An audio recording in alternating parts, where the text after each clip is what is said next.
you are going to entertain the people who shot the feet of Palestinian footballers.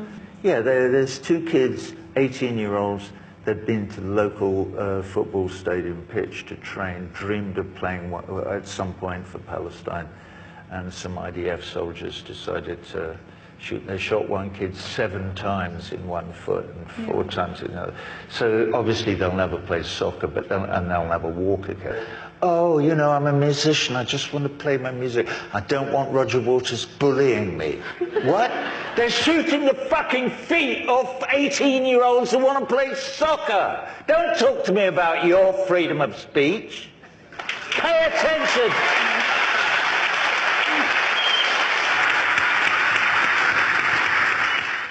I mean, I do care about it passionately, but I don't have to live there. I'm not a Palestinian. I don't get my door kicked in every night by whoever wants to. In Palestine, this happens to people constantly, and even to children, as we've seen recently, with Ahmed Tamimi. Do we believe in law or not? Do we consider that human beings, individual human beings, have rights? The Israelis have been time-wasting since 1948. They pretended that they were going to go along with the UN mandate that there should be 2 states. If they were having a state, that there should be a Palestinian state as well. But they never had any intention of not taking over the whole thing. From 1948 on, they have been systematically making life on the earth that is Palestine intolerable for the indigenous people in an attempt to drive them into neighboring countries, into refugee camps, so that they can take over the whole. And I mean, at least now, they're sort of admitting it, because, you know, it's like, it was so obvious for so many years. But it's almost impossible for Netanyahu now to say the same thing again and again without kind of tittering up his sleeve. All you people in this room, your efforts are not in vain, and I'm seeing it in the United States, and it's kind of barely perceptible on the surface because the mainstream media will not report it.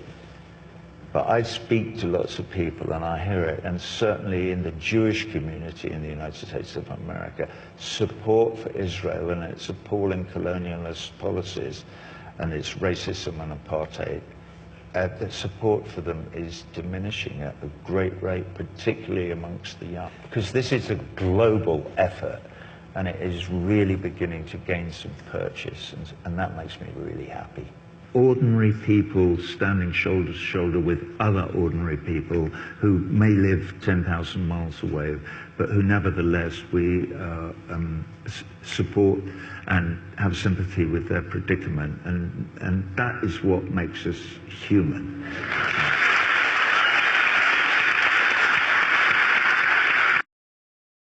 Except to say that it's rare that somebody like me gets a platform like this. So I'm going to use this platform here tonight. I'm not going to lecture you or preach to you. I'm going to send out all my most heartfelt love and to support to all those young people on the campuses of the universities of California who are standing up for their brothers and sisters in Palestine and supporting the BDS movement, in the hope that we may encourage the government of Israel to end the occupation. And that's all I have to say.